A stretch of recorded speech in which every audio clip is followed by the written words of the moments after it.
Hello,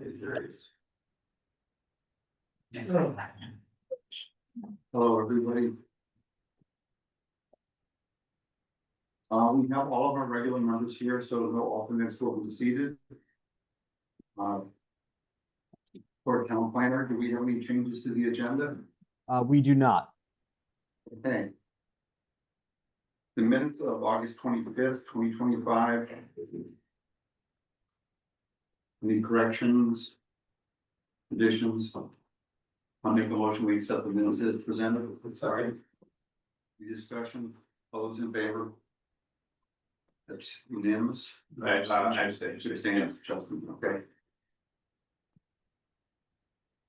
With that, we have.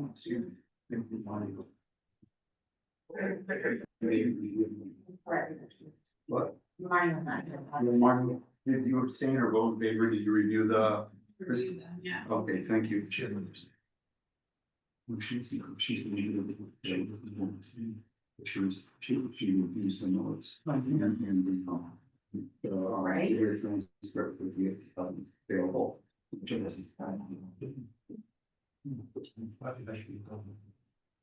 How can you bring yourself up to speed? Okay. So this evening we have public hearings. When we go into the public hearing mode, we would request that you sign in, if you'd like to speak, and we're looking to allow the applicant to make any presentation that they have. One is a continuation of a public hearing from a prior session. We'll let them speak. We'll weigh in on any comments from our town planner and general questions from the commission. And then we'll go to the public for comment. And I'd ask you to keep your comments on point. I'll wait till you're recognized by myself and announce for the record, because we're recording this, your name and your address. I would appreciate if there's a lot of comments. If the ground has been covered before in a prior opening of the public hearing, that if you would like to summarize, that's great, but I really don't want to control what anyone says. If you have a thought, I encourage you to get it on the record. Also, is it part of procedure by statute? Technically, any member of the public is allowed to cross-examine the applicant. If you do have a question, I ask that you would direct the question to the chair or to the commission in general, and then it's up to the applicant to address it. We try to keep a very cordial and respectful interaction, and we would prefer that you not have direct interaction with the applicant, although you can put a question out there that you can request that the applicant answer. It's up to the applicant whether or how they answer that question. So with that said, we're going to move into the public hearing for a special permit application for OSWA LLC for excavation and grading per section 63 of the Columbia Zone of Regulations at 0 Route 6, map 6, lot 25. It's a CM1 zone. The lot area is 10 acres. We received the application on June 9th, 2025, and opened this public hearing on July 14th, 2025, and it's been continued twice to this night, and we have 65 days to act on this. So we're just within the edge of there's no ability to get another extension. We have to close the public hearing and take action prior to our next meeting, which would be this evening. John, just want to make sure everything I said was correct. Yeah, that all tracks with my notes as well. Okay. The applicant is the applicant here. He said he might not be able to be at this meeting. I am online. Oh, And this is Jeff James again. I've been at the prior two meetings, and I'm representing Oswald LLC here tonight. And since it's a continuation of prior discussions, I think really all I want to add here is that I did meet with the town planner, John, as requested, and Savannah, who's the wetlands and zoning officer in town. And that was about 3 weeks ago, and we had a discussion about some screenings, and subsequent to that meeting, we had a couple other discussions about lighting on the existing buildings. Okay, And I believe there's some literature in your packages that represents those discussions well. yes. Okay, John, anything to say on this? No, well, I would just note that, yeah, I mean, we did meet with Jeff, a couple of weeks ago, per your request, Mr. Chair, at the last meeting. We've considered, landscaping approaches. And I prepared a draft memo of decision. I'm happy to go through it now, or you can do it at the end of the public hearing process, maybe after the public speaks, and Why it's don't up to we you. Cover it now so that the public is aware of it. I'm sorry, so you want me to go through it now? Yeah. Okay. Everyone So- good with that? I'm okay. I will, I can put it on the screen, but I'll talk to it generally. So the big concern, obviously, that we've heard, to this point from the public is basically the dramatic change from the forested and relatively unused parcel to the tree cleared condition, and people, particularly on the Roses Bridge Road properties, and the properties that front to Roses Bridge Road, being able to have their views dramatically changed, and then without the trees being able to see across to the marina and other properties. We were very conscious of the fact that I'm sorry, as I'm talking, I'm scrolling to my through the very long packet to get to my proposed conditions. Okay. The trick with this is our standards, our performance standards that are in section 65 relate to commercial and industrial uses adjacent to residential properties. And we've gone through this a couple of times, but it's worth repeating that this is what is being done right here. What is the permission that's being sought is not a commercial or industrial use. It is grading and site preparation for some future commercial or industrial use. And so the requirements for buffering and screening of uses does not apply in this case. And so whereas we want to be sensitive to the neighbors' views and the change in their landscape visibility, I didn't believe that providing extensive plantings on the Oswald property at this time was appropriate or the best expenditure of the applicants or the owners' money. Largely because, again, this is site preparation. We don't know yet what the future site is going to be. It could be self-storage. It could be a retail operation. It could be an office. It could be a fast food restaurant. It could be a data center. We do not know.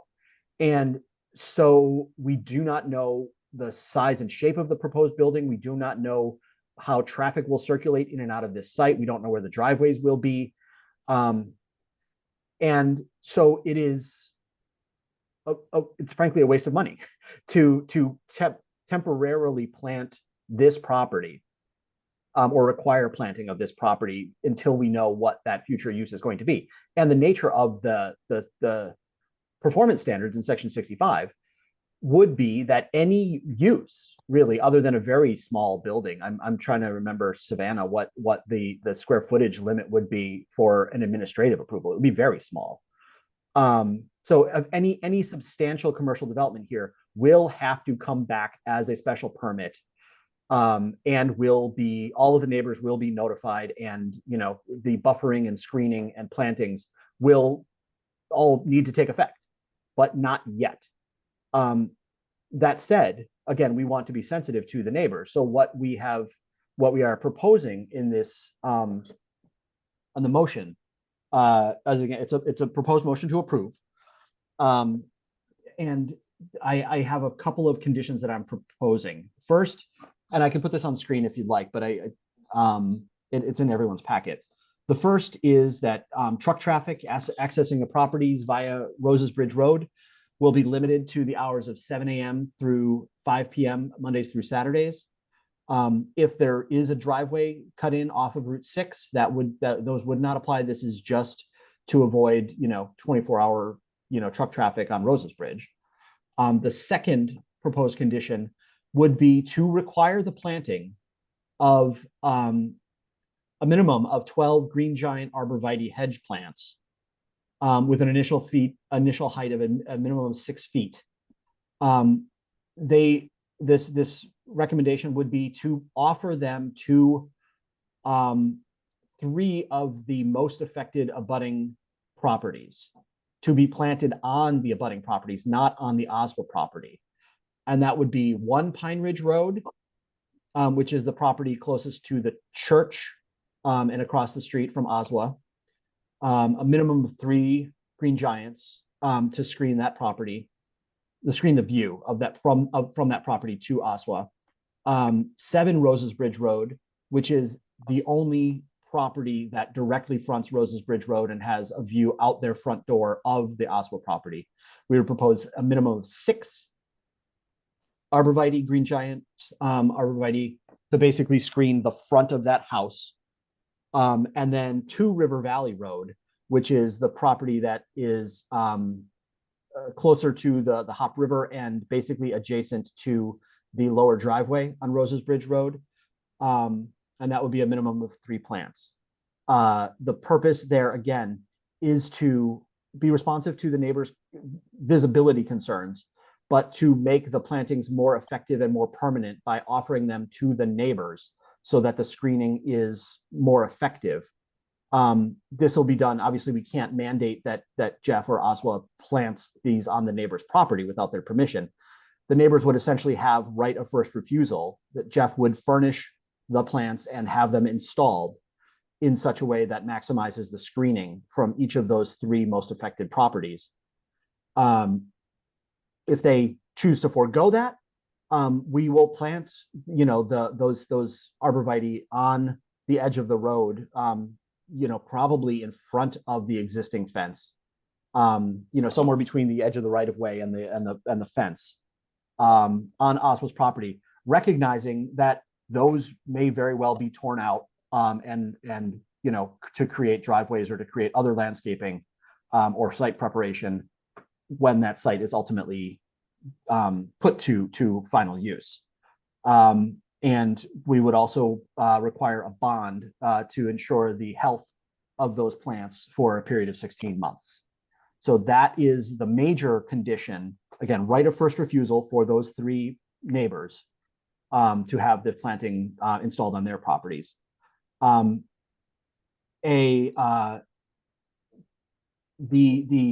also added a condition to make absolutely clear that any future application would require the permanent screening and landscaping design, in accordance with Section 65 of the zoning regulations.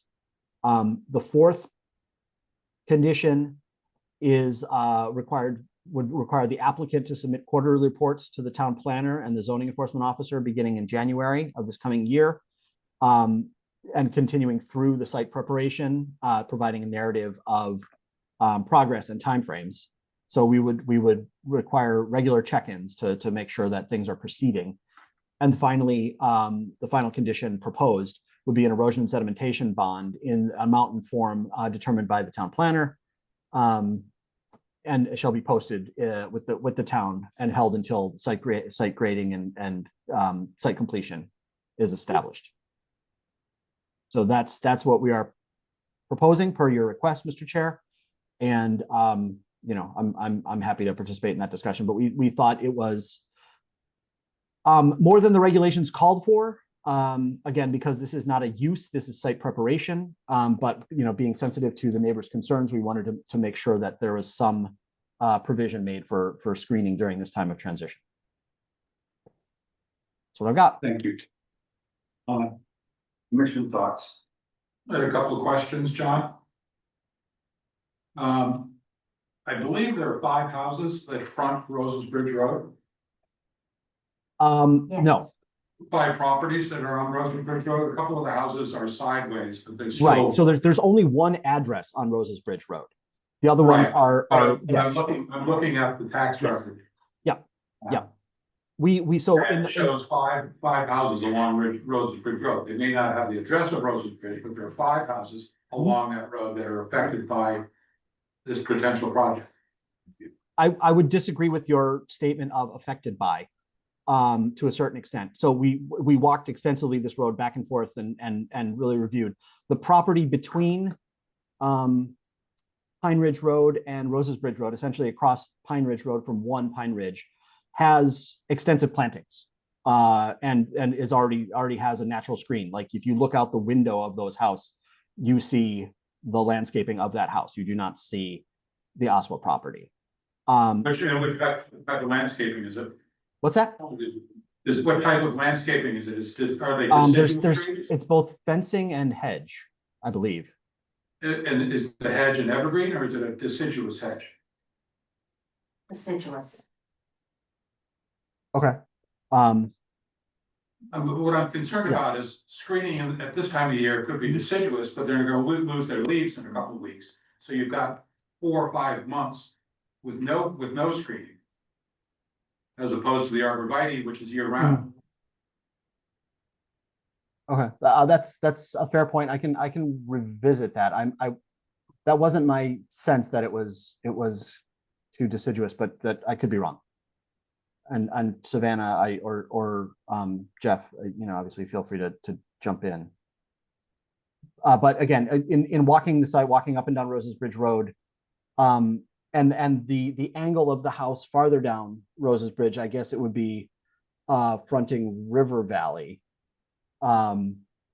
Also did not really have direct views that I thought would be disruptive. That would require additional planting. No side windows on that house? I'm sorry? No side windows on that house? Fronting Roses Bridge Road? Yeah, It's a garage? I think it's it appears to be the garage on the easterly side of that property. 2 of the bedrooms. So the properties you're doing are number 2, number 7, and number 1? Those, I mean, I'm sorry, Correct. 2, 7, and 2? Where's my one Pine Ridge, 7 Roses Bridge, and 2 River Valley. So let's see, this one's 7. That one? Yes, sir. Number 7, and then number 2? River Valley? Yeah, let me verify. Yeah, 1 Pine Ridge, 7 Roses Bridge, 2 River We Valley. only have one conversation going on at once here, please. So.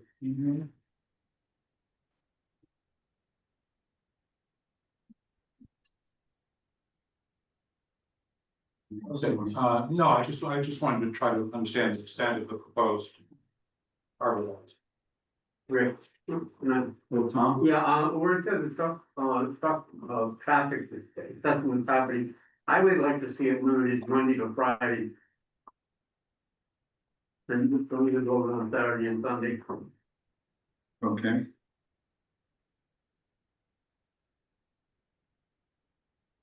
I'm sorry, if that was a question for me, I didn't hear it, but I don't know if that was a question for me.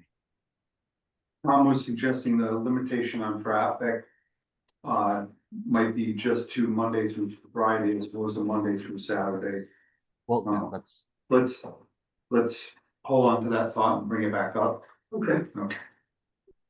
Any other comments or thoughts from the commission?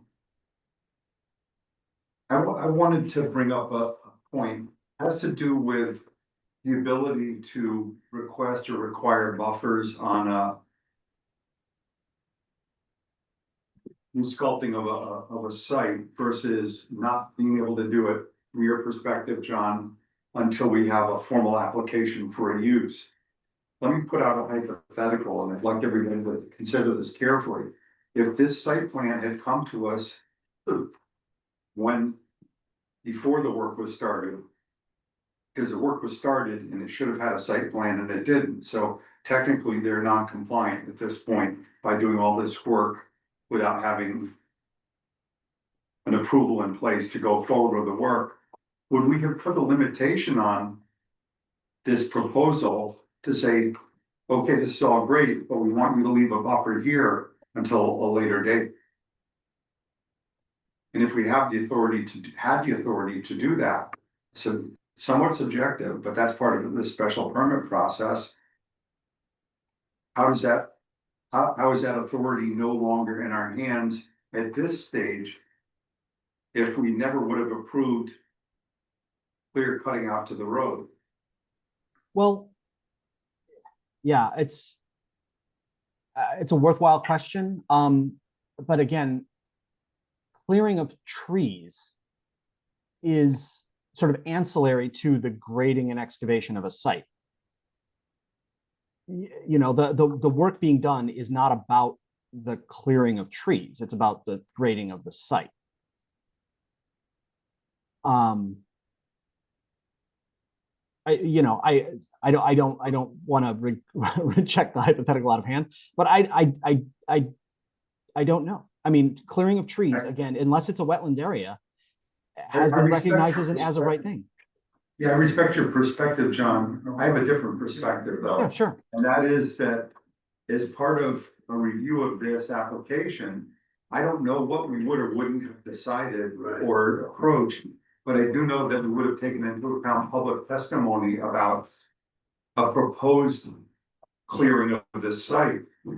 And I'm going to suppose at this point, and maybe I'm going too far with this supposition, that there would have been concerns raised about the buffering to the neighboring property, and also probably a phased stabilization of the soils so that you didn't have large amounts of dust created that would waft offsite. So if we had that authority, I don't agree with the idea that we don't have the authority at this point to mandate a buffer as part of an approval process, if we do approve it for this application.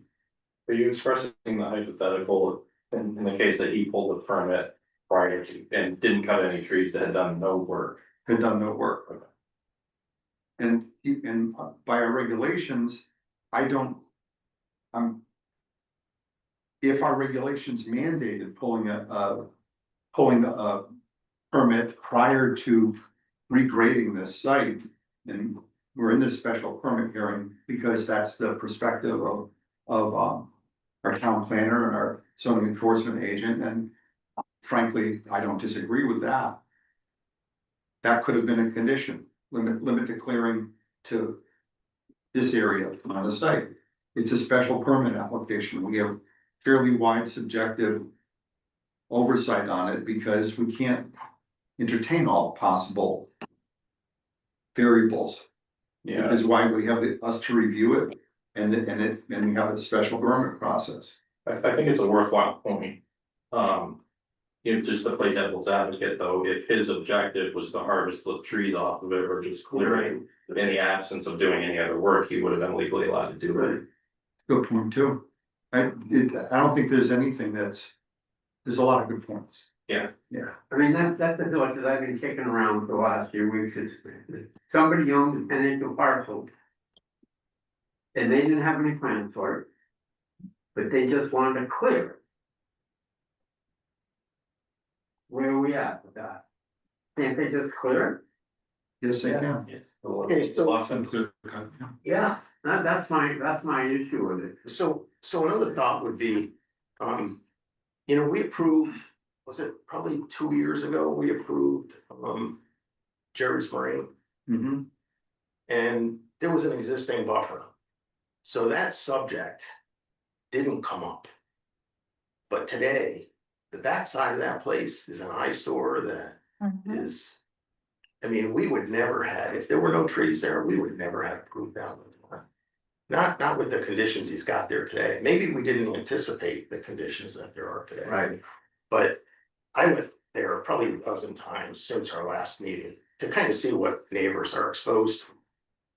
I don't agree with the lighting because I say that, if somebody took a snapshot from John's scrap metal building there or from Jerry's Marine to the residential neighborhood, they'd be able to take pictures of lights too. So it's a reciprocal kind of a thing.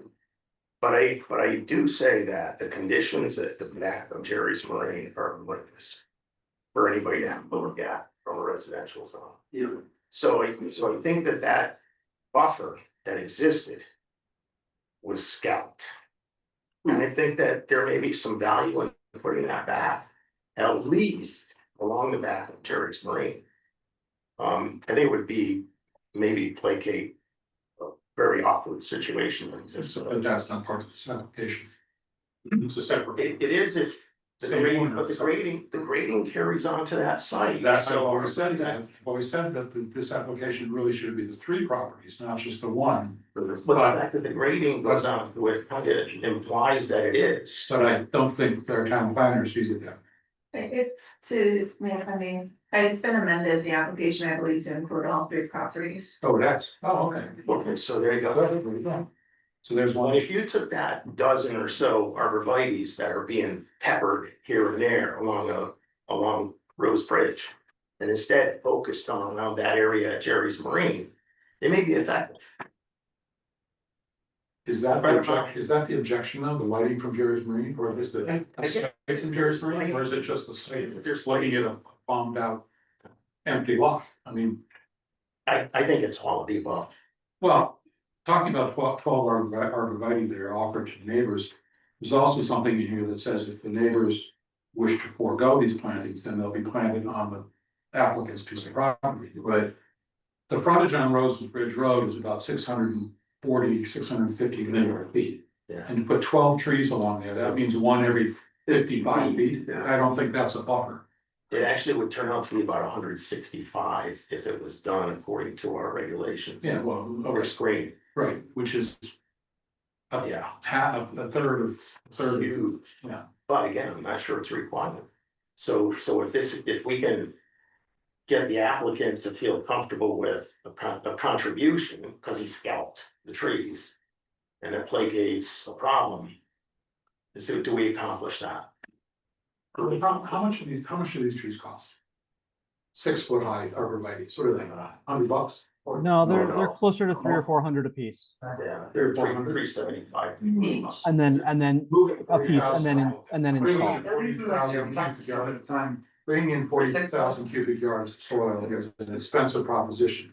The cost of adding a few arborvitae to this project is minimal in regards to the total cost of the project, Yeah. in my mind. Percentage. You're probably talking $600,000 or $700,000 worth of But are we, stuff coming in. but are we within our right to ask for it? That's the question. And I think Rick, It's a really good question. Earl, Don't have a clear perspective. I think a quick math was like 70,000 bucks, I think. To put a, Arborvitae. to run them all down To make it effective. to be effective. And even at that, there would be gaps, I mean, so. under our own regulations, regulation 65.7, which is screening buffers, it says commercial/manufacturer uses on property abutting a residential district shall have effective screening and buffers. Right there. The operative word there is use. Yeah, As opposed to, because there is no use on this property. We don't have a good situation here. But why don't we open this up to the public, let them weigh in on this and then. I just looked it up here. These green giant plants, the plants are $35 each. $35 each. Now, that doesn't include planting, that's just for plant. Like 65 one? Yes. 6 foot high, I mean, yeah. I've never seen them that. I see them all over the place in terms of price. I don't want to advertise a business, but where? Well, I'm seeing all kinds of different numbers. Oh, Yeah. Yeah, well, there's a reason why I threw out Nonsense. the idea of white pines. Because they're not an ideal buffer, but they're very inexpensive and they grow a lot more quickly than arborvitae. here's another one that says And the next year, don't even know. There's another one that says $150, so I mean, there's a big range.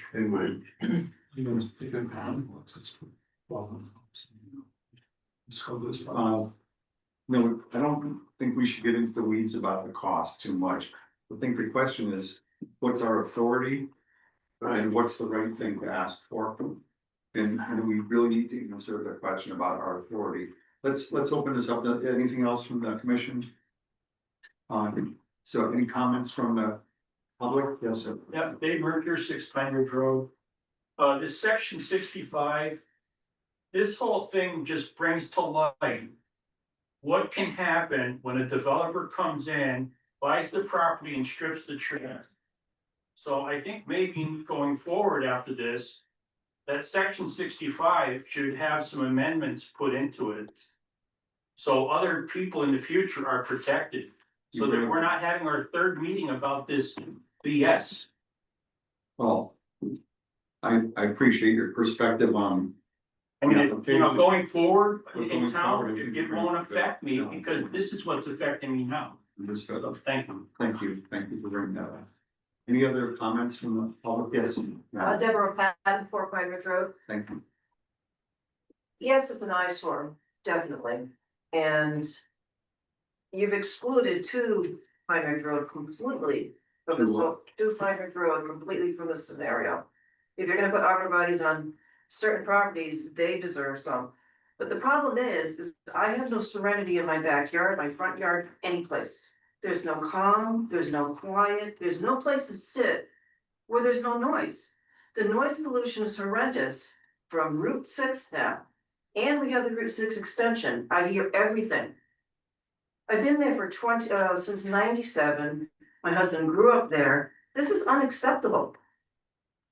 It's unacceptable. There's no peace and calm in our neighborhood, period. There isn't. Thank you. Yes, Tracy Henry, 3 Pine Ridge Road. say again. Tracy Henry, Yeah. 3 Pine Ridge Road. He's right about the marina. And when the trees were there, it did create a nice buffer from not only John's, but also from the marina. And now from Target. Now, Target went through the wetlands process last night and got approved for the laydown area that they put in before even going through the process. Okay, so after the fact, they're gonna be stockpiling supplies, plumbing supplies, piping, everything on 0 Route 6. Okay, so yes, there's not a building there. However, there is going to be all the supplies from Target that's going to start accumulating there. There's an application later on that would address that. Okay. Does that count? So anyway, the green giant arborvitae's are actually a hybrid between a western red cedar and a Japanese arborvitae. And they are inherited extreme deer resistance from the red cedar parent of that pairing. So they're deer resistant. Where, you know, you were talking about the white pines, those don't fill in, and the zoning regs say an opaque buffer. Not just here and there, 12 arborvitae's stuck on the side of the road. It's an opaque buffer, and I know John is probably wanting to claw my eyes out because he keeps repeating that there's nothing being built there. Okay, so we don't have to address this now. When the buildings and the businesses start being built, then that will be addressed. But until that point, because they did take every tree down, we are having to look at the crap at the back of Jerry's Marina. We will be having to look at the stuff that Target's gonna be piling in the laydown area. And it just, all we're asking for is an opaque buffer. That's all. We know we can't stop the businesses from going in there. We know we can't, okay? We're just asking for an opaque buffer at this point in time. And if a couple of the trees have to be removed because a driveway is gonna be there or part of the building, okay, well then, you know what? You lose $70 removing 2 trees. It's just so frustrating to us. We're not asking for the world. We're asking for something very simple. To not only maybe, and 6 feet honestly isn't gonna do anything. You know, I wanted to see 10 foot trees so that we at least have a decent opaque buffer to start out with. But you know, you say, oh, well, people can remove trees. Yes, but when it's on a residential is on one side and you have a commercial that's doing it, and there's certain stipulations following buffers between those two areas, some consideration should have been addressed before he removed all those trees. I'm sorry. It just seems that that's the way it should have been. Thank you. Any other comments or questions? Yes. Andrew, lead to River Valley Road. I just wanna say, so Savannah and John came out on August 15th there. Their extensive time spent there was less than an hour.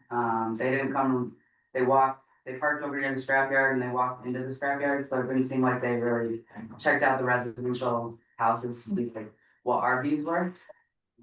Another thing that concerns me is I have a high schooler that gets off the Ram school bus. They let her off at Route 6. She's gonna be walking down Rosensbridge Road to get to my house. So when these trucks are coming in and out, you know, during school hours that she'd be coming home, that's also could be dangerous.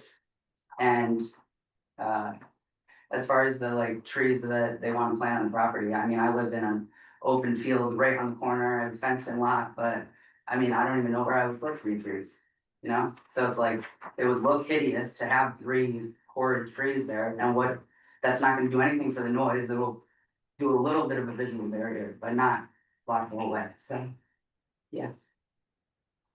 Thank you for your comments. Yes. Tracy Century.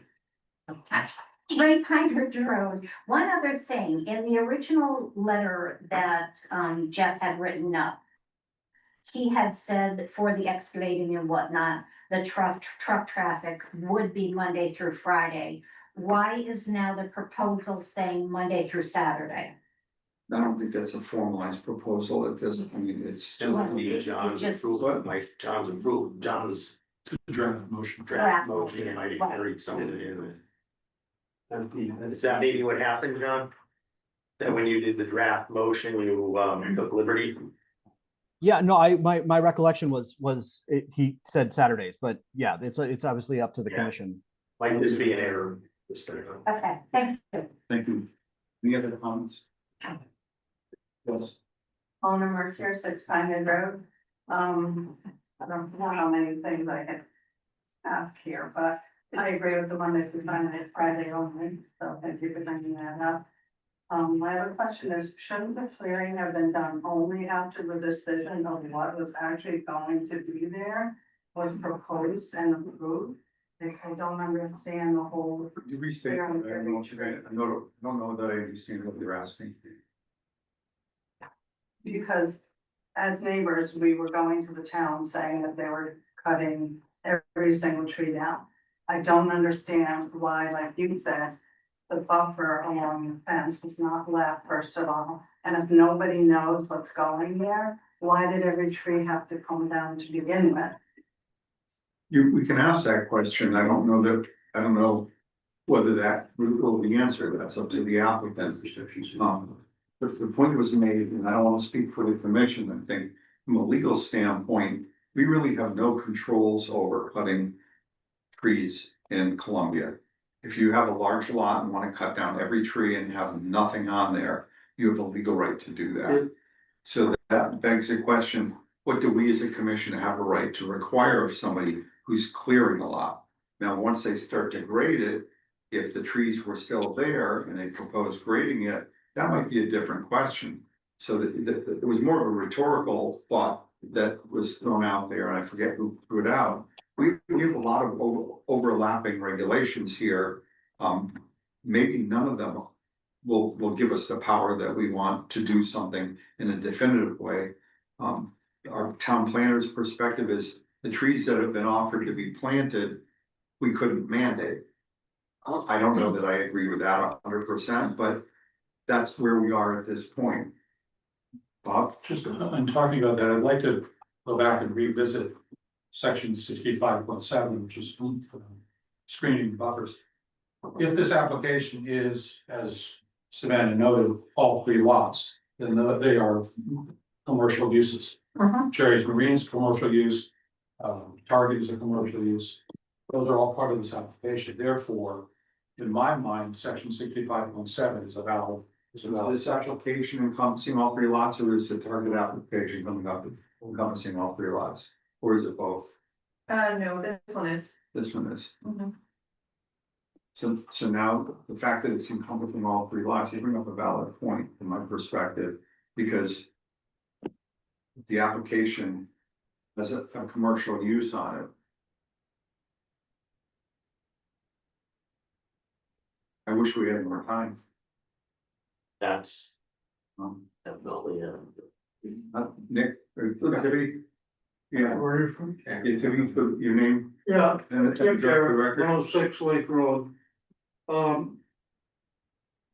Maybe I was out here, I was listening for a few minutes, but is it a fact that, now in the regulations right now, that if you have that there's no buffer zone required between a commercial zone and a residential zone? Is That's that- not accurate. What you said is not accurate. I just said that it is not in the place at this moment. There's I nothing think you that asked said, if it was required. what's that? Did I hear required? I want to make sure I heard you correctly. No, what I'm trying to say, at the moment, there's nothing in the regulations that say that a buffer zone has to, or anything has to be put between a commercial zone and a residential zone. Not between zones, between uses. Yeah. But it's a big distinction between the two things. so if they were barren parcels, there's no need for a buffer. It's not until. Yeah, but you- that's okay, when but there's it's use- a given that Yeah. these are used, this is a used parcel. Well, up until prior to tonight, it wasn't a use. Because there was no commercial use there. It was simply operations going on. And it's an important distinction.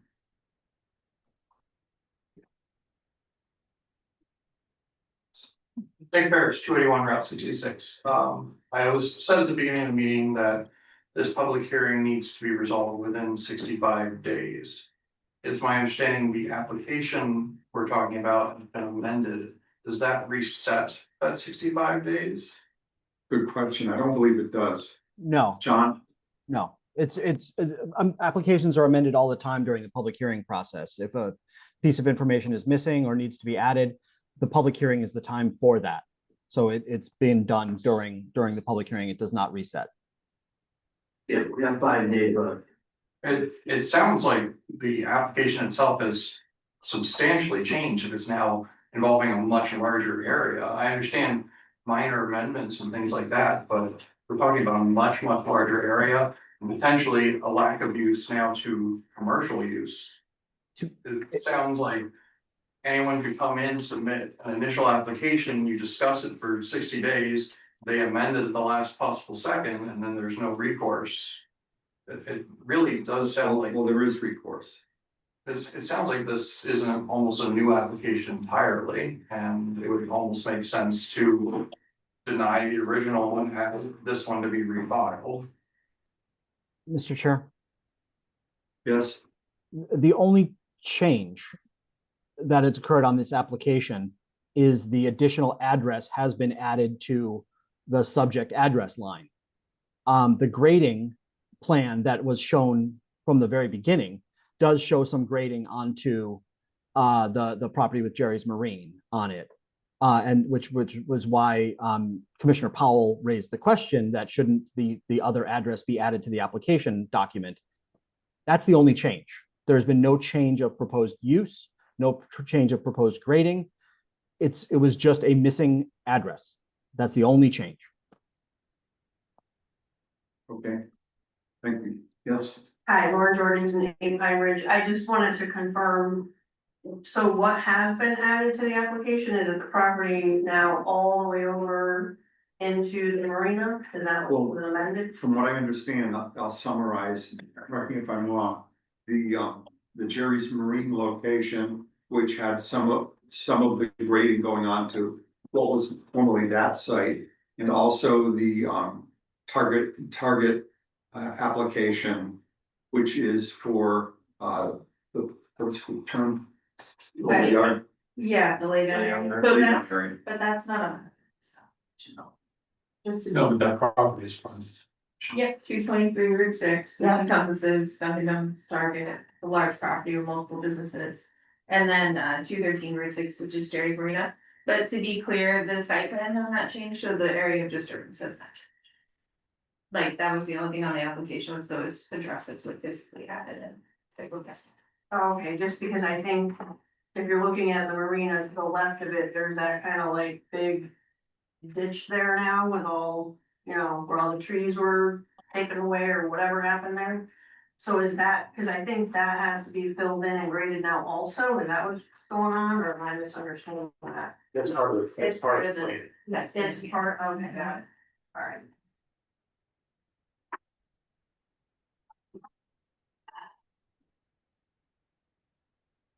Okay. Yes, On Market 6 Pine Ridge Road, isn't removing large stumps, isn't that kind of grading? You're changing the landscape of the property by making huge holes and filling them in, or isn't that considered grading? Am I confused? that's what this application is all about. So you said that they can cut trees down, but you're worried about the grading issue, but that's what isn't triggered it the one and the application. same? No, you could cut trees and leave the stumps. Yeah, they couldn't stop it.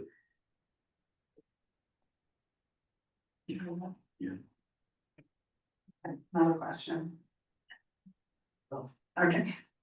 As affected residents, are we gonna be part of the permanent landscape screening decision? On that comes to find. Mr. There Chair. will be another. When an application for a use is pursued by, if it's ever pursued, at that point in time, it will almost certainly be a special permit application. And at that point in time, the use aspect of our regulations where we do require offering commercial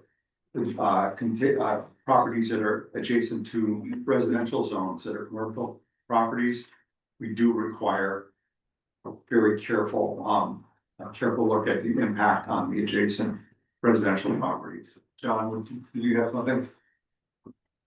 No, I was gonna say basically what the chairman said, that a public hearing, because this would be a public hearing specifically because it is a commercial, it would be a commercial use adjacent to a residential zone.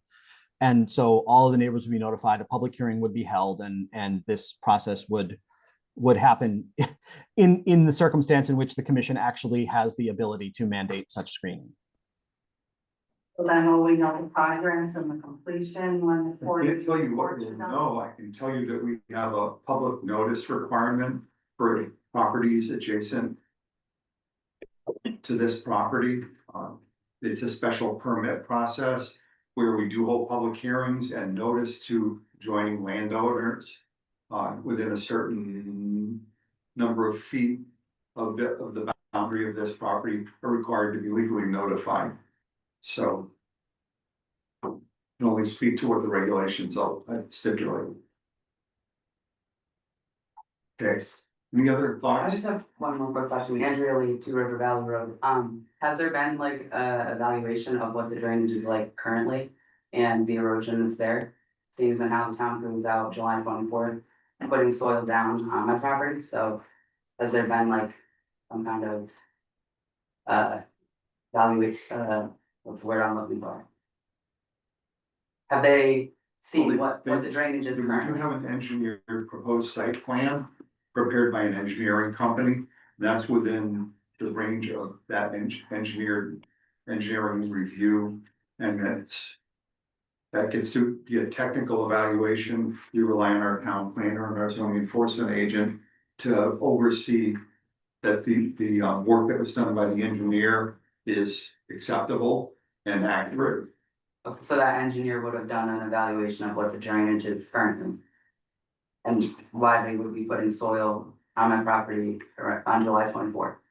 I can't answer that question. I don't know that. I don't either. That Yeah. sounds like a public works thing if it was in the right of way on that side of the road. Yeah, they had a dump truck filled with topsoil and they had set it all on the side and all the topsoil they already put there, with the rain, it's completely settled and you can't even probably put anything in. But Yeah, I do have them on video putting it on there. I wasn't aware that that happened. That We was also- Public Works, so we can address that with them. There's also a drain in the corner, and I've talked to Public Works, they said that they submitted it a few times, the concrete stones have completely like caved in. Somebody came from the town again and stacked them back up, but they're still, like, it's not holding up the wall, cause if you go down Roses Bridge Road, my property, it kind of slopes down, there's probably like a 3-4 foot, like down to where the flatness is.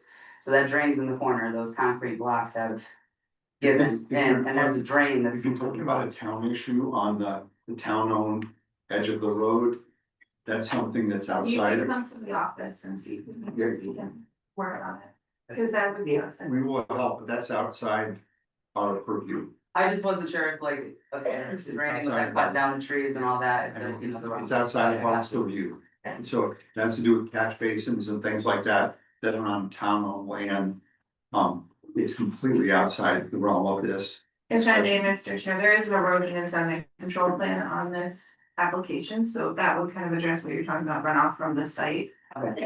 As we're seeing this application, your issue definitely come in and see what makes sense. Okay. There's always a pathway to pursue it if there's a problem, either through public works, and we're here to help. Thanks. Anything else? Yes, sir. Yeah, Dave Mercure, 6 Pine Ridge Road. Has there been any formalized letter given back to the town of Coventry that sent the commission a letter on August 11th stating 9 valid bullet points? I'm sorry, I don't understand the So, question. Mr. Chair? Yes. So the short answer is no. The statutes require a courtesy notification of abutting towns in circumstances like this, where there is a project near town boundary areas. The adjacent towns are given opportunity to testify like anyone else, like yourself. They submitted their testimony and the commission receives it and considers it. We are not bound to become pen pals with Coventry over this. Okay, well, I get that, but I'm reading some of these things over as far as the original plans not being signed and stamped by a professional engineer or licensed surveyor. How about the property across the river is owned by Connecticut Deep? Have they been notified of the pending work that's being pursued? May not be the town of Columbia, but isn't the property owner's responsibility? There's several things in this letter that, I mean, they're talking about a FEMA flood zone. Those are questions, if you'd like to review the mailing notices that the applicant sent out to abutting landowners, that's something you could do in the building office. That's outside the realm of what we can answer this evening. Okay, so you know, this was sent from the town of Coventry to the town of Columbia zone. Okay, And say the bottom line is they're not happy with what's being done. Right. On a Coventry. well, there's nine. I know it's not points on here. what? Yeah, could we? Yeah. Only Well, leave it speak at if you that. recognize, please. Okay. Yep. Can we get all questions out, we're trying to get through all these, Tippy. Yes, on that letter from the town of Coventry, they're pointing out state regulations that have been violated or not followed in Columbia. Okay, And that's what one of the chief issues is pertaining to the Hot River. And there are a few others too. And that letter should be something that everybody on this commission should have read and understood. John, can you address that? It was included in the packet. It's testimony like any other. The commission should consider it appropriately.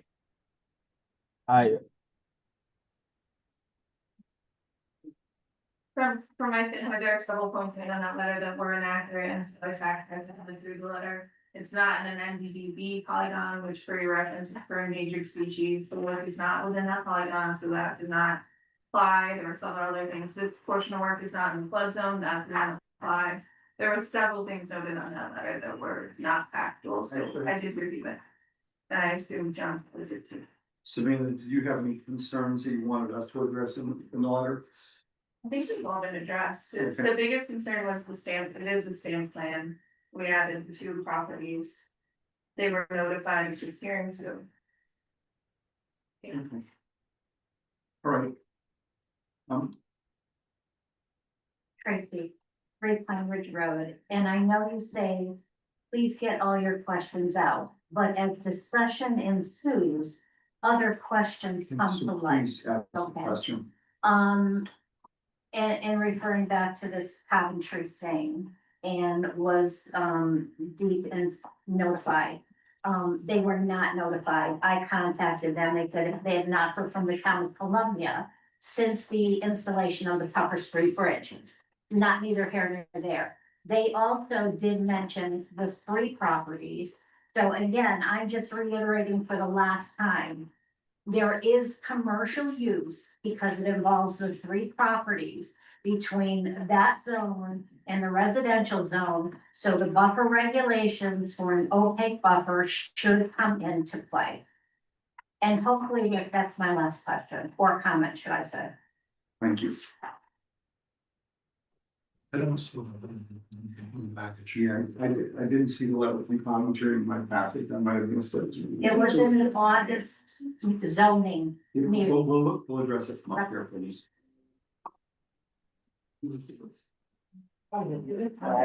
Prior. Yeah, but I don't think like prior, this is the new. Yeah. They're there, but there is a prior. They were identified as. We don't have this name. Yeah. That they were identified as. It was identified at prior meeting. Not for the reading, I got it. Then the butter or the. The file, the mailing cards and. Or the applicant no longer here.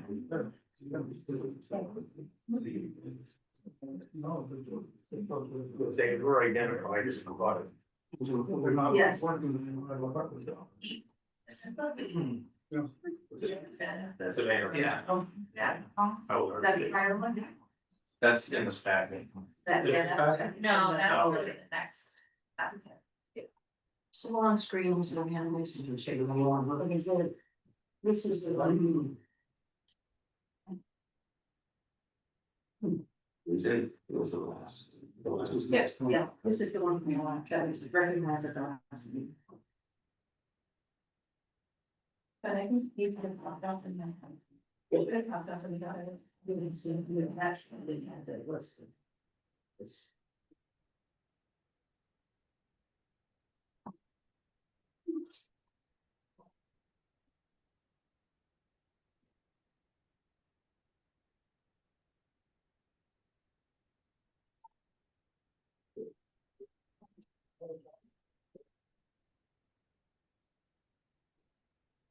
Does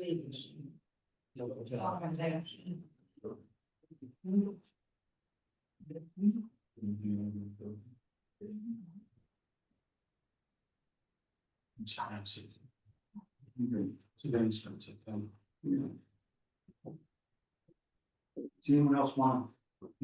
I saw. Recollect the letter. We did delve into it. Some of it was just comments. Okay. Yes. Lauren Jordan, 8 Pine Ridge Road. Is there documentation confirming or rebutting that whole list that Coventry sent, with all those points? I mean, that sounds really important before something like this would get approved. Well, we hit. Where's the Testimony kind of from our documentation? zoning enforcement officer, and Okay. I'm very comfortable with just accepting verbal testimony. If you want.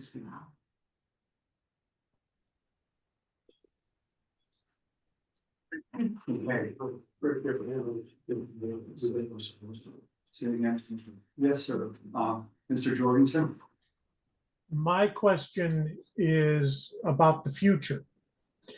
And knowing that taking down trees on a property is not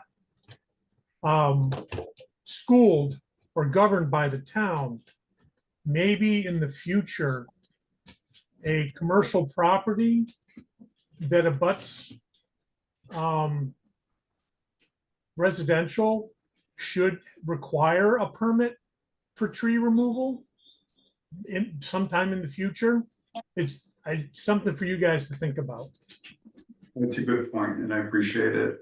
But that really is not related to this application as we have it at this moment. And I'd like to keep this on this application. Okay, anything else? I'm gonna make we need to close the public hearing tonight. Is there anything else we need to do tonight before we close the public hearing? Okay, I'm gonna make a motion that we close this public hearing. I'll second. Any discussion? All those in favor? Is that unanimous for all these members? Yes. Okay.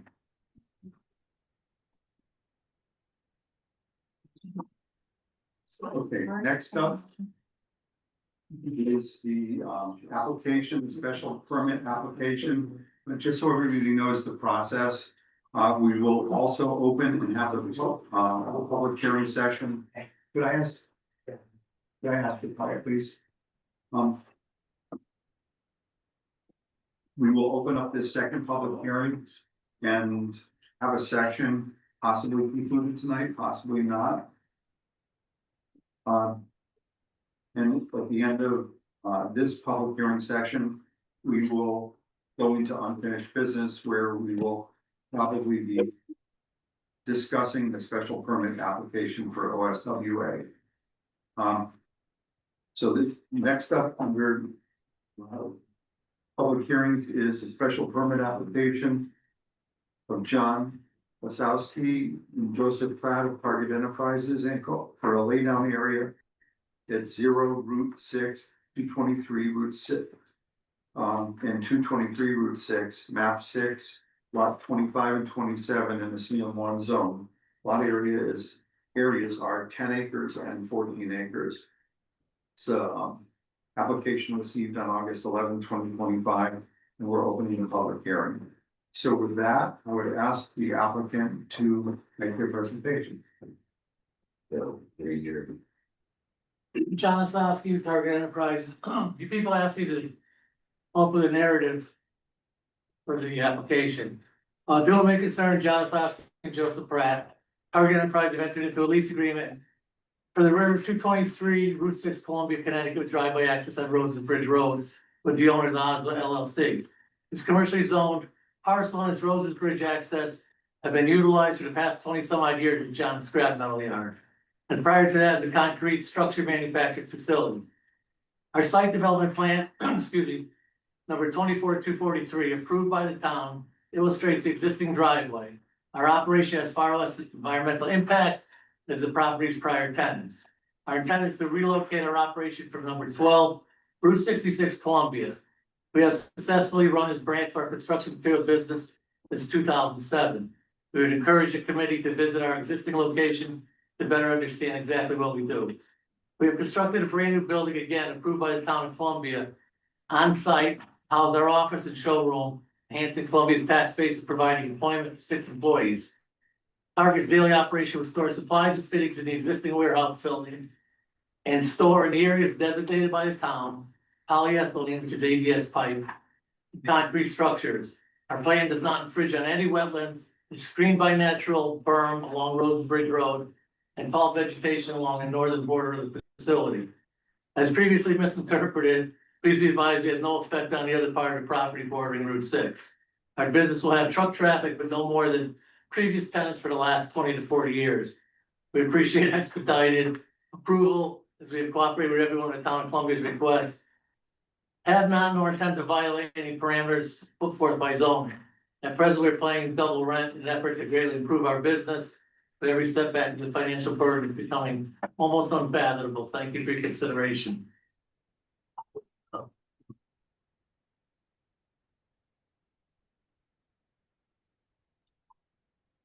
Thank you. I want to describe the use of the property.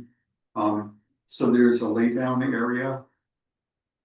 We have, On, I don't know if you're familiar with Target Enterprises. We run a company in Columbia. We're the last building in Columbia on the Willimantic border.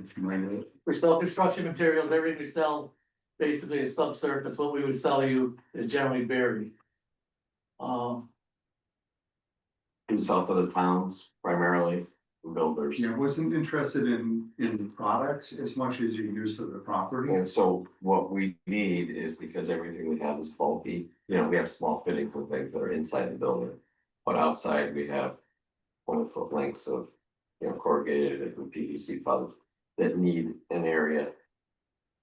So we can separate things and be able to load it onto, you know, trucks, unload it and load it onto vehicles. To be delivered. Okay.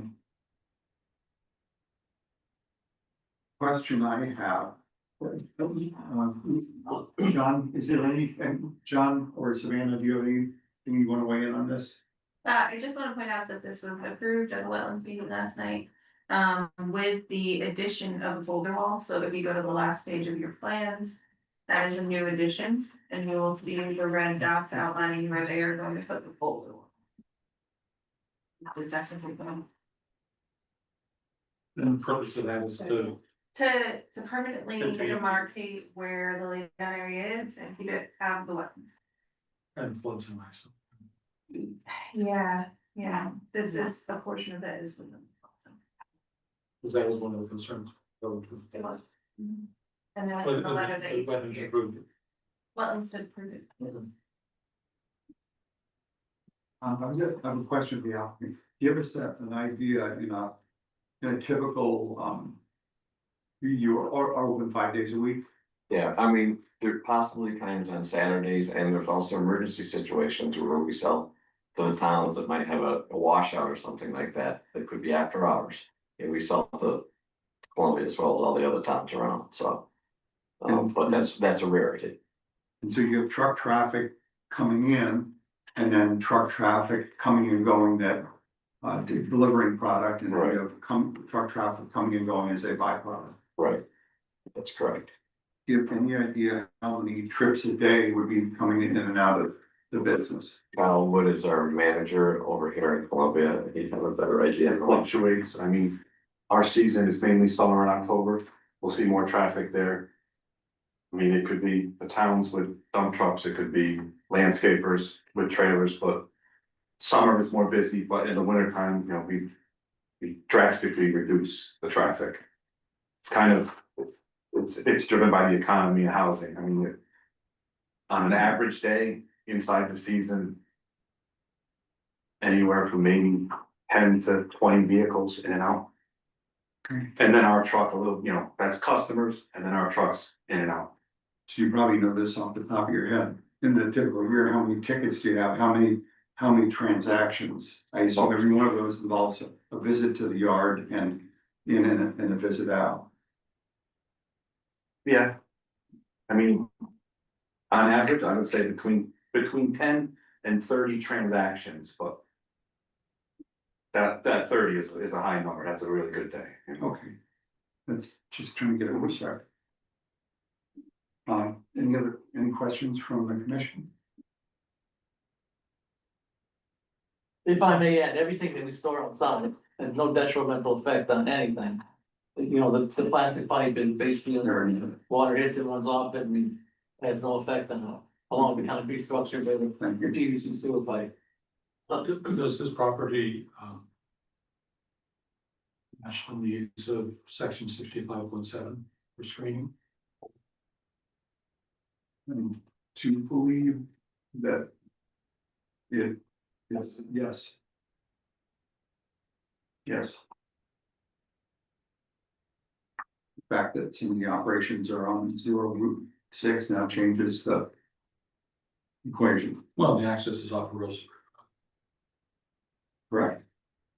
So I will say, if you're coming in off Roseridge Road and the existing driveway that's there, our piece that we leased was to the left side of it, the downhill, the river side of it. And the vegetation sitting on the left side of the driveway had not been disturbed, that's all still there. Okay, and that's what really blocks ours. Anything that's up the hill from that, if you look at the map, that's not to the right of the driveway. That's all that is being disturbed by Oslo at this point. That's not our leased area, so we're all on the. So if you were to go into the driveway, basically look We're gonna left of the driveway. That's awesome. Just one good, one after the lead, and the lead, and the 2030. That's it, continue.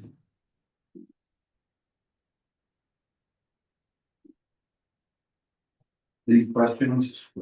Ready for public questions? Yes. Okay.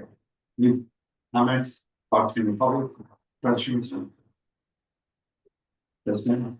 They see 3 Ridge Road, they're saying, yes, when you pull in the driveway, the lay down area is to the left, but if you're driving down Roosevelt Ridge Road, you have a clear view of John Scrap Metal, Target, and where the lay down area is, because all the trees were piled there when they were taken off the property. Again, don't have a problem. And we know we're not going to be able to stop the development. But the landlord of these tenants is doing them a huge disservice by not just agreeing to a opaque buffer, because there are residential area and there are 3 properties which have commercial businesses. So they're saying, yes, the laydown area is over there. It's still visible, clearly visible. And it is. It is. Any other thoughts? And I can say to you, we've said it to you before, we really appreciate that you located your business in Columbia. It's a real asset. We'd be happy to stay here. No. That may not even get. I made its own comments comment, every day. but I can't say it. You operate a, business that is very valued. So the question here, and so I apologize, I have a new granddaughter. I have to have a video call with at 8:30 p.m. Congratulations. In New Mexico, and that's not something, so I didn't anticipate being here this long tonight. So I'll be turning this over to Justin shortly, the vice chair, to continue this, and I would really like to be weighing in on, so I want to get a couple of things.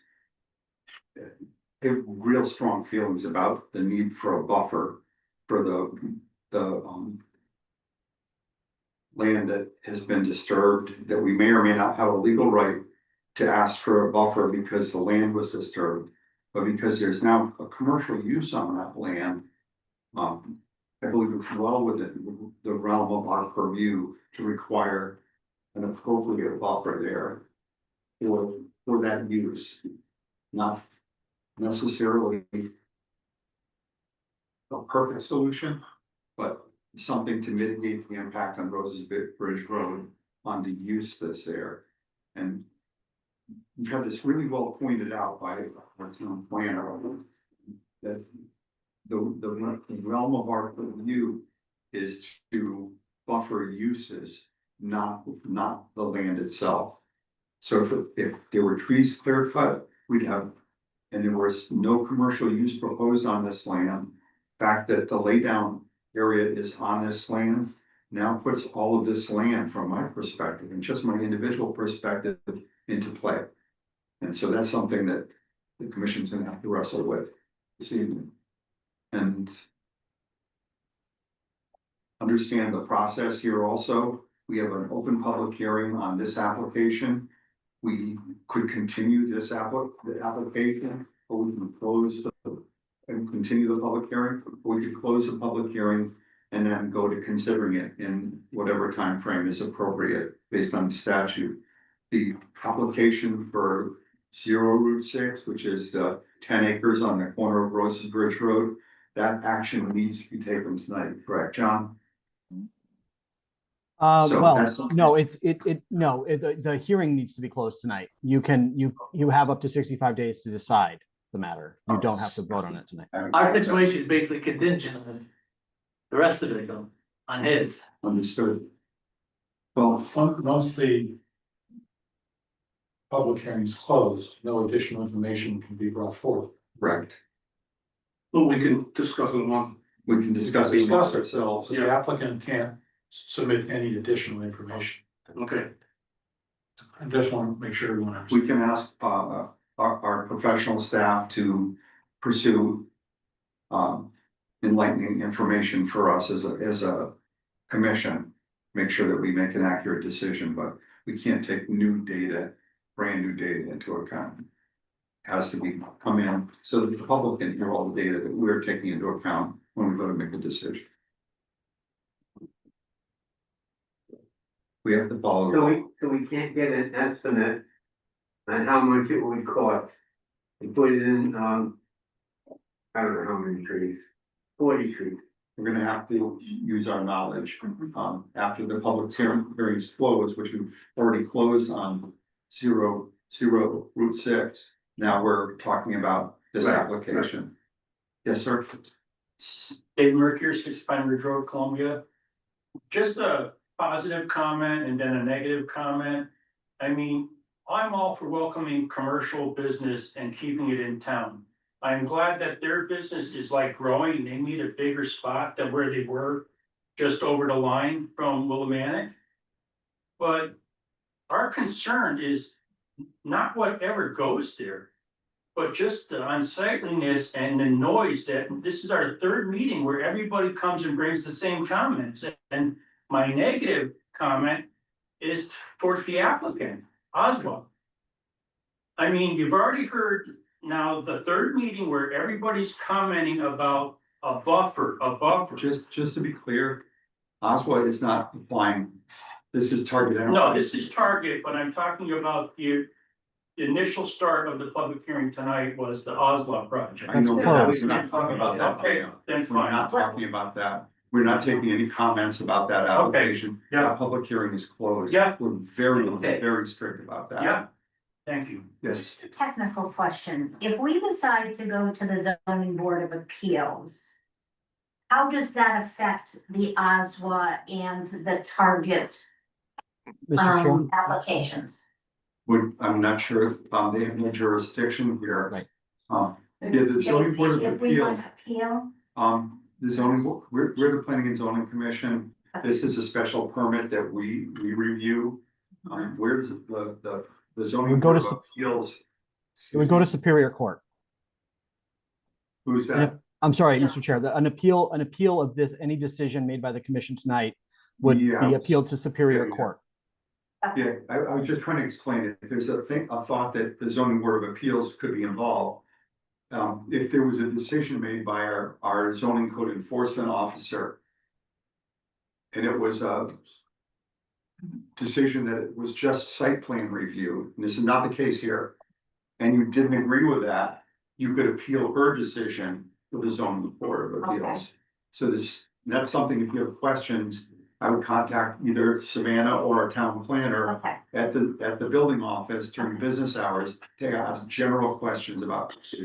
We were trying to do this here tonight.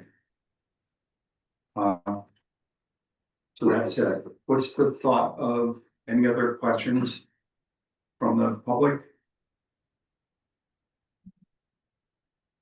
Do we need more information? Do you want, anyone think we're ready to close this public hearing? So for this one. Yeah. Okay, then I'll make it. Yes. Before you do that, should we talk to council about whether or not that constitutes a use? Because I wonder myself if that application wasn't a use that puts us in a position where we're forced to have a buffer. Because it is a job. Good question. Should we get council before we close it? I have no doubt that it's a use of that property. Okay, well, there might be an argument, and I just want to make sure we're within our rights. I agree with you there. I just want to point out 6571 states that it has to be based on the intensity of the proposed use. So it would have to be based on this specific use that you require screening. And that would be my concern too, is if we're overlapping the two applications too much. So, I mean, so is there a concern about this application that's in front of us needing a buffer? I think that's the question that we have to ask. Exactly. And And we can't. It's visible from Rosenbridge Road, then it would be appropriate. Right. Well, I mean, we're visible because we're in the hole from the boat place to the corner down Rosesbridge Road. And so you get to really in front of where our property is because, you know, we're. Where it levels off by the gate is all natural, but it makes you, Yeah. you can't see a thing there, Yeah. but. Upward of that, you can. Leaving, Justin? Right. Good night. So the question is, the applicant is a leasee. Right? The land, doesn't own the land. Should we hold the owner of the land accountable for potential buffering, or should we hold the leasee accountable for potential buffering? Well, we have to act under the application. Right. And the application is who we hold responsible as the applicant. Right, the problem is we have the previous one that is, Yeah. the two of them are clouded, I mean, Yeah, how do they, which is. Who do you hold accountable? Right, and that could be problematic if. Or do you split the difference and hold both of them? Right. And one of the problems I see is this is not. I mean, we're gonna be buffering something that's not part of our leased land, so it'd be like, you know. You can't control We can't control it, and Dunkin' Donuts is also on there, so, you know. And so. Do you like us buffering in front of Dunkin' Donuts, you know? So is your brain. You know, so. Problematic. Right, so everything, so, you know, we're behind everything. I'm inclined not to hold this out and responsible for buffering. Yeah, I would agree, I don't think that would be Because they're advisable. it's needed, but the buffering would be placed not on their leased land and right placed on some other piece of property. Right. Yeah. Right. So I'm inclined to hold previous applicants. Have further discussion on that. But this application includes both parcels. Look again, it has both properties on it. Lots 25 and 20 and 10 27. acres and 14 acres. Look on Oh, top. well, okay, so So I think you know thing. it's like it kind of forces out. Well, do you have a plan that shows your leased land? Yeah, it's the. I think not for everybody's at all. See how it triples over on, but this is the way that we're ready for. Yeah. 10 acres. So. Hey, guys, for the sake of everyone, just share what you're. What we're Well, looking at. we're looking at this, Yeah, right? See the shaded area? it's just That's the bigger, lay down area, bigger copy. but it's bisected by two pieces of property. Both of which are owned by the same person, or same entity. So it's the, So it does go back onto the property we discussed previously. yeah. Yeah, it kind of forces our hand. Yeah, but wouldn't the debate be with how we handle the first application and on this one? No, because the. We don't know either piece of property and. The landlord. No, I get it, but Justin, but the question is, the first application isn't for a use. This is for a use. I As think the the first use, application doesn't further restrict because it's all three properties and there's commercial use on two of You think it does? Yeah, but it's problematic because Yeah. So, we really need to be looking at the application that's in front of us right now. I think we should table this for another I do too. I think we should meeting get advice. and do some homework on it. Should Get get legal advice on it. So the idea would be to not close the public hearing on the second application that's in front of us right now. Until we get. It's already closed the first one. Yeah. And I'm sorry, just to understand the question, you're wondering if Target's use of the ground as outdoor storage, you're wondering if that's a use? Is that the question? Yes. Because it trickles over onto the 10 acre parcel. On 0 Route 6, Okay. other also. Yeah. And so the question is, Who would be obligated to Offer. buffer it? I would say the applicant doing the use. I think we need legal counsel on this. Because they're the applicant. If it requires permission to do some sort of activity, including buffering or planting on a neighboring property, well, that's up to the applicant. But this is the applicant's application. They're representing it. What if the They're- neighboring property just declines the buffering? Then they can't proceed with the use. The neighboring. I know they're all the same, I'm just Yeah. pointing out what if. The neighboring property declines you to the button. So we're gonna be, we're forced to make a decision or make a decision eventually on the first application that came in front of us, that public hearing is closed. Should we not be discussing the issues of the buffer with that first application, considering their use of the property here?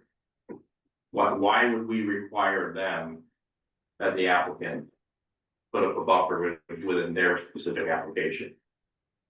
Because it's commercial use adjacent to a residential. But the complaint isn't to them and their application. It's to the other application. But the requirement under the regulation is that there be a buffer between So there's a you. loophole. So what we've done is But it's the only thing that we have, because without a use, we have no buffer requirement. It's by virtue of this use that the buffer becomes a requirement. Okay. If we require the applicant to provide a buffer, it's between the applicant and the landowner who figure out who pays for it. It's not, has nothing to do with us. That's right. And that may resolve both issues. Right. Exactly. Okay, I think at the very least, We can't. I think we need to table this from. we can't, close. it's unfortunate, we can't make a decision right now on this. Well, yeah, we As either, far as closing the public hearing. yeah, we either close the public hearing or attend it. Justin. Yeah. Can I ask, Tracy, 3 Pine Ridge Road, now you're saying that Target's laydown area is creating the use, the commercial use that would require the buffer.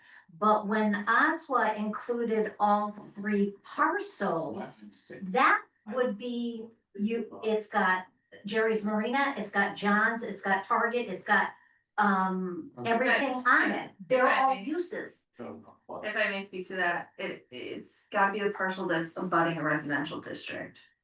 Okay. So Jerry's and all those. Yeah, directly. Okay. And Mr. Yes. Chair, It is, but that's still. So, Excuse me. Yeah, that's so this application, Target Enterprises, flooding residential. This is.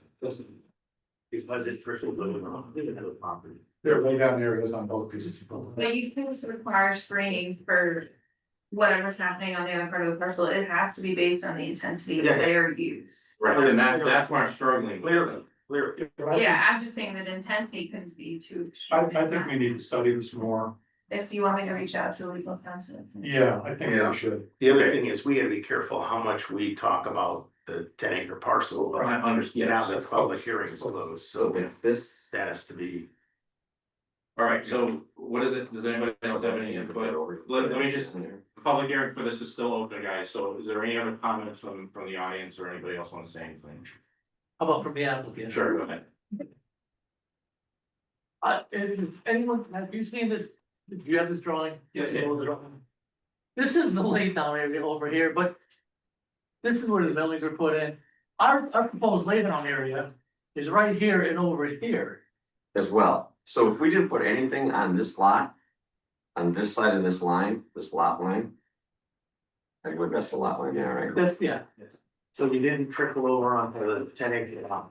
right. And do your activity. So if we had our activity At the line. at the line, It was existing. stay over here. Then It's a small way. it's not an issue.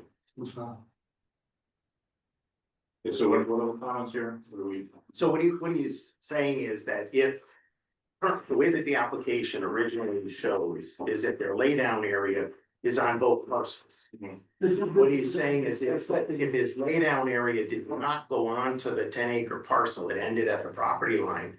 Then you would not have a property that abuts the residential zone and it doesn't trigger the buffer. Right. And then as we grow and the other applicant finishes his project and gets buffered, then you can Yeah, and work our way over. But like I said, we're to the point now where we're heavily into this property with the building and stuff, and we've got to move. And we're If that was the case, I would suggest that we put the large boulders along the property line, so that you wouldn't inadvertently And there wouldn't be any migrate temptation. on the other property. Yeah. Yeah. So then either from John or Savannah. If there was, let's just hypothetically say this is an intense use that would require a buffer, then knowing that with the maps. Do we have authority under that section to require a buffer or not?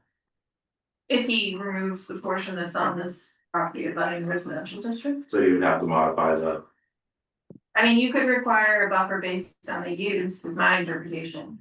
If he keeps it as is, if Target keeps this plan as is, but if they were to remove that portion, but that's a huge portion of your land. You have And then to you- modify the application. Yeah. Because it's including. the property. Or we could make it a conditional approval. And Yeah, then we have they'll time. somehow have to come up. We have time. If The we commission could We discuss. didn't put them down. I mean, again, yeah, we didn't put it down, but. There's grass growing through, you can't even hardly see the millings anymore, you have to mow it now, I mean, it's.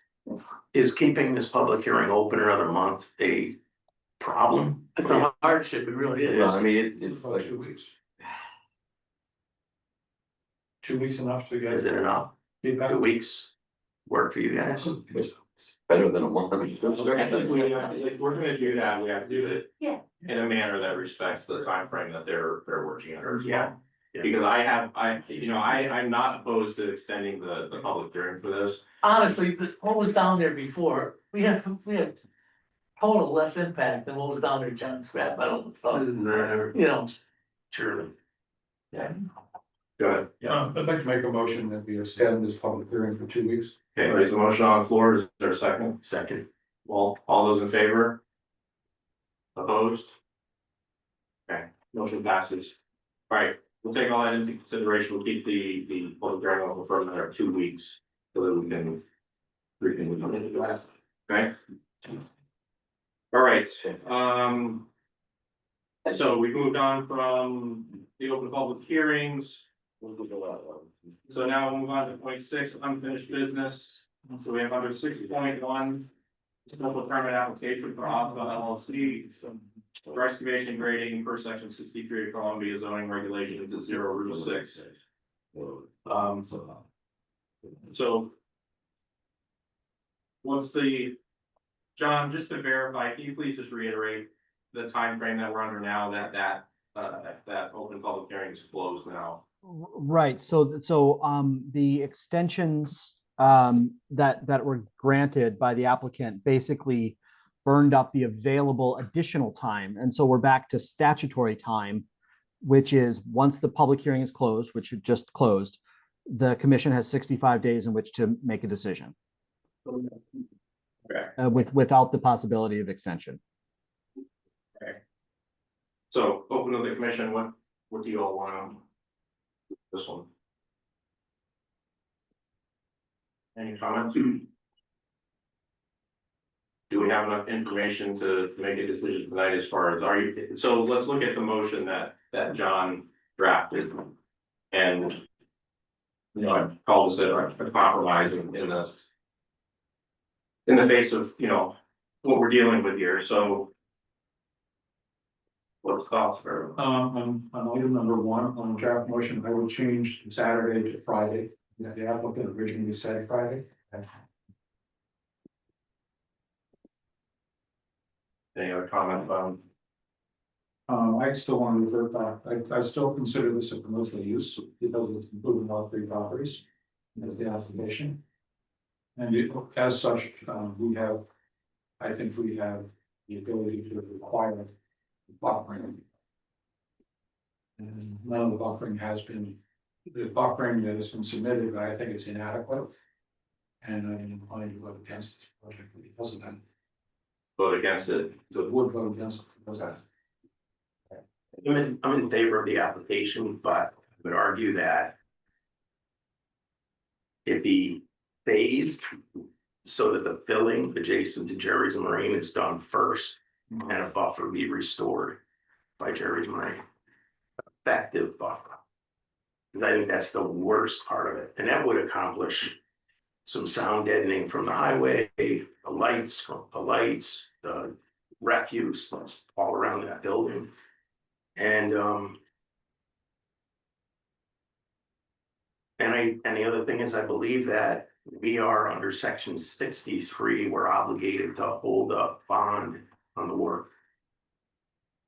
I did the math on topsoiling, seeding, mulching, restoring it if the site gets abandoned, and it comes up to just over $450,000.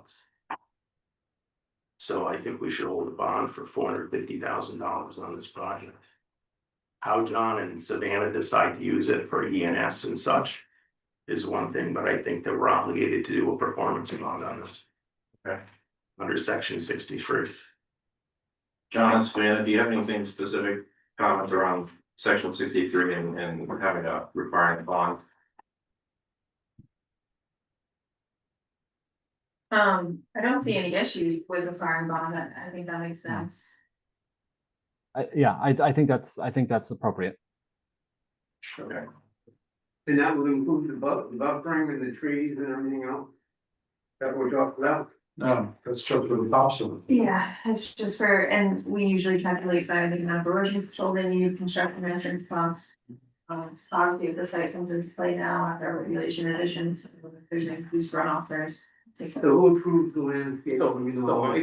My point behind the bond amount is that it could be, because John and Savannah already came up with some other items to bond, shrubs, ENS, is that they distribute the funds, Right. whether it's ENS or plantings, but that we hold the total amount of about $450. So that's a real number when it comes to restoring that site. If that just up and stopped today, it would cost somebody that kind of money to fix it. So that there wasn't wind blowing dust and all the crap. Yeah. So the additional comments are buffering behind Jerry's Marine and the issue of the bond. And that would require a bit of phasing plan so that that filling was done at behind Jerry's Marine first. Would there be a time frame on that, well, when they can get that done, or can get that Would be done? in the first, they have, according to the draft motion, there's quarterly notifications. I would say that would be in the first quarter. But I would think too. Right. So when the original application for Jerry's Marine was approved and there was no buffering required, is that a legal challenge that we're gonna have to face, John? Or Savannah, sorry. No, John can speak. I'm sorry.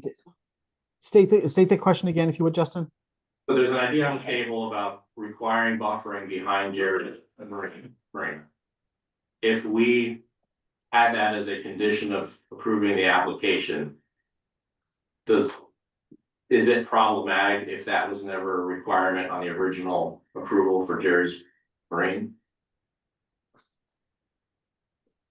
That's a legal, that's a legal question that I'm not sure that I can give you a definitive answer for, not least of which because I'm not an attorney, but that, that's something that the applicant could object to.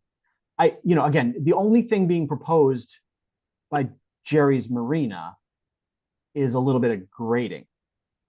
Obviously trees were taken down, but there were never any conditions. We reviewed the file for Jerry's Marina and there were never any buffer requirements made for that. Obviously I recognize that's in part because there were trees there, but John, why is that any different than why is that any different than? Because the activity, because Jerry's front yards. Jerry's Marina is the building is not part of this application. The site is. Well, there's. But the site is. Right, so now you can see something, right, now you can see a property that is not immediately adjacent to a residential zone. It's. So then the section in the regulations, because it's not immediately next to a residential zone, wouldn't apply in that case? Well, and nothing's being proposed for Jerry's Marine. Yeah, it's still a workaround. in order to do the construction that they propose, they have to go on to Jerry's Marine's property. And it's not construction, it's So there's grading. activity on the property, that property is included in the application. Right, the activity, but not the use. It's a grading is not a use. Yeah, the preparation, it's not a construction thing. Yes, they're doing So- grading there, but if you know, you know, whatever, you, I mean, here's the bottom line. You guys can require it. You require some additional plantings in front of Jerry's Marine or along on the Oswald property just adjacent to Jerry's Marine. And see if the applicant objects to that, challenges it, or just walks away. Yeah, and I wanna speak to that in a few minutes, but John, are you all set? Yeah, no. So I mean, it's a balancing test, and I can't predict if the court would agree with you or not. Right. And I'm gonna speak to that in a few minutes, but, and I apologize. Does Nancy need to be seated? That Rick was gone? No. No, okay, all right, I'm sorry, I just wanted to double check. All right, She can speak. she can, for sure, I just wanna make sure I was following the rules. Dave, did you have a comment? Yeah, I mean, we have a couple of options here. We can deny the application, or we can make a suggestion that we think would be amendable to everyone. And the suggestion that I would make is, if you look at the grading plan, from about where Pine Ridge Road hits Roses Ridge Road back, there's no change in the grade. So why not put in the buffer now? I think that so let's talk a little bit about what directions that this could go, okay? First of all, if we deny him his application, he's gonna he could possibly do a couple things. He could take the town to court, and he could try to, then they'll decide at that point. They're gonna make the decision. The court will either allow him to do the activity, maybe conditions, maybe not, or they'll uphold our decision. The other thing that he could do is abandon it, and then I don't know how that's better for these folks. It's not. Yeah, you don't want that to happen. We're dealing with some realities here that we have to work through. Yeah. Or we could give him unreasonable conditions in his perspective. And he could also challenge that in the courts. Well, And then I don't know where that leaves these folks either. So I think the approach that we need to take with this, I agree with the draft motion. I think the draft motion makes the best out of a situation that unfortunately isn't great for the neighbors. I understand that situation.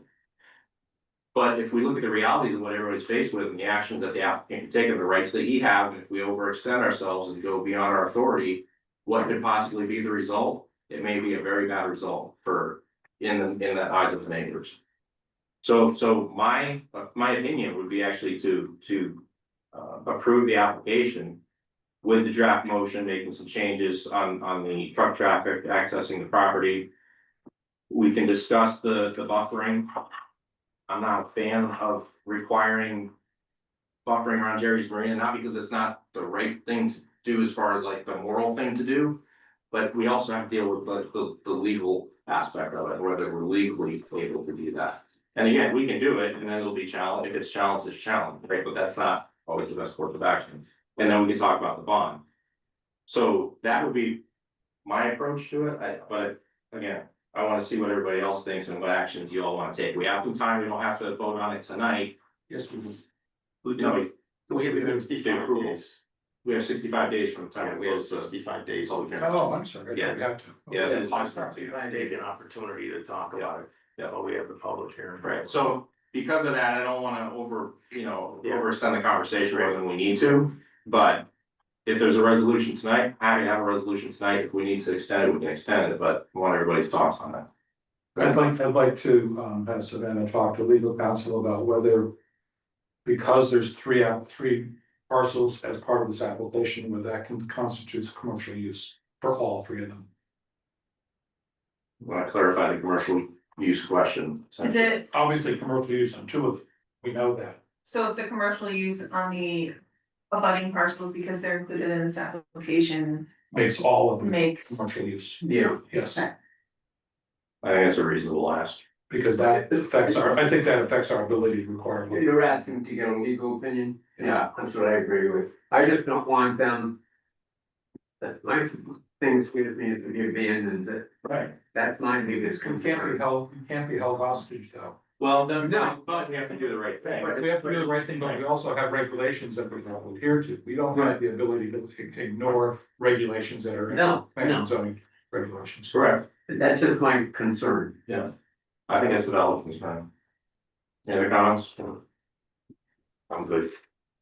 So would we like to delay the vote on this and Yes. extend it? Yeah, I make a motion to delay the vote. Okay, there's a motion on the table. Do I have a second? Second by Tom. All those in favor?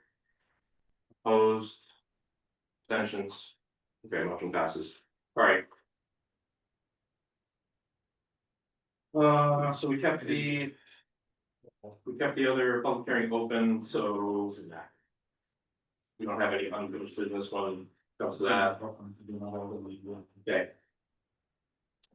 So we'll move on to 6.3. 2026 plan of conservation and development. Is there any update or news, John, on the POCD? We had a meeting last time about it. No, so in 2 weeks time, there will be, we'll discuss cultural heritage and housing. Okay. Hey, John, don't forget at that meeting, we're also going to be discussing the target application. Right, we'll continue the public hearing. That Right. public hearing is continued, right? Yeah. Yeah, So, that'll be part of that meeting. right, but yeah, in terms of POCD, yeah. Any other POC discussion from that committee? Okay. Any new business from the commission? Okay. Regulation revisions, there's nothing that's been discussed as far as regulation revisions. I'm still planning on having a regulation revision subcommittee meeting, hopefully within the next few weeks, but that's been delayed for various reasons. We've got a lot of work here that we need to do as well, so. Any questions or comments on regulation revisions? Yeah, Okay. what's next up on the radio? What are you tackling next? I think next will be just kind of a listening session to bring ideas to the table. Okay. We don't have anything specific that we're looking at, that's like regulation revisions. Okay, communications and reports. John, you speak to this, the CRCOG Affordable Housing Workshop. Just that we're invited to the CROG was doing a whole regional promotion of affordable housing and public education on different techniques. This is just a workshop that they're holding, and they requested that all towns forward it around to their relevant land use commissions. So you are all invited. Is it by Zoom, John? I think it's in person. I could be wrong. Oh, the next one's Zoom. We'll make sure that information gets sent out, right? For the members. Yeah. It should be it should be in your packet. We got the link, we got the links to it, yeah. Yeah, we got. Yeah, so we encourage the commission members to take advantage of that, and I'm assuming, John, same thing with the land use stream. We have the email information for that, right? Correct. Okay, right. Any other communications and reports? None on my part. Okay. All right, commission open discussion. Is there anything that anyone wants to bring up in the commission? Okay. Seeing none, we'll move to audience of citizens. For those of you who are left, is there anybody who wants to say anything? No. All right, thank you everybody for your patience tonight. No executive session, so I will make a motion to adjourn. Do I have a second? All those in favor? Aye. Aye, opposed? Thanks, everyone. Appreciate everyone's work on this.